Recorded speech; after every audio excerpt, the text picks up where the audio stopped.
Kimsingi tumerejea mazoezini kuanzia tarehe 17 kama ambavyo tuliahidi.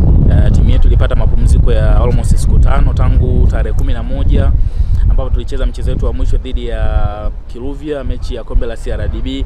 From there technical staff walitoa mapumziko ya siku 5 na yamekamilika, na hivi ninavyozungumza na wewe leo tumefanya session yetu almost ya 3 tangu tumerejea mazoezini. Maendeleo ni mazuri, ukiacha Shasiri na Himana pamoja na Matthew Tegis ambao bado hawaja report kutokana na kuwa na majukumu ya timu ya taifa.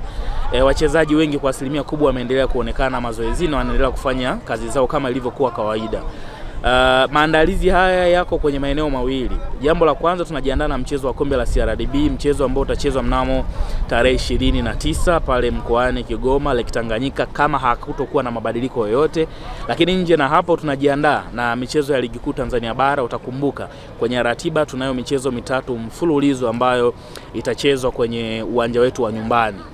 Itakuwa ni CCM Kirumba ama kwingine, majibu yatakuja kupatikana kupitia kwenye level ya management. Kwa hiyo nafikiri taratibu zinaendelea vizuri kwenye upande huo. Maswali mengi pia yamekuwa yakiulizwa kuhusiana na swala la uwanja wa CCM Kirumba. Naomba niliweke wazi na nilifafanue kwa uchache sana.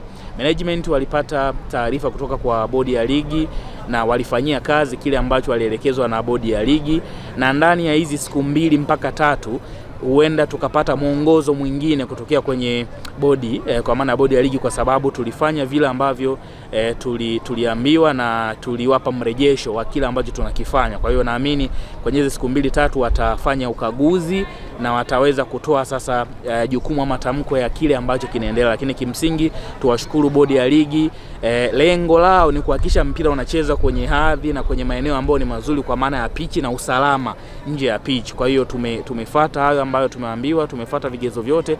Tunaamini kila kitu kitakuwa sawa kulingana na mwongozo ambao tumepewa. Mashabiki na wapenzi wa klabu ya Pamba Jiji wasiwe na hofu kuhusiana na swala hilo. Uongozi chini ya CEO wetu Bwana Juma Lehet pamoja na mwenyekiti wetu Biku Kotecha wanafanya kila jitihada kuhakikisha hili jambo linakuwa solved.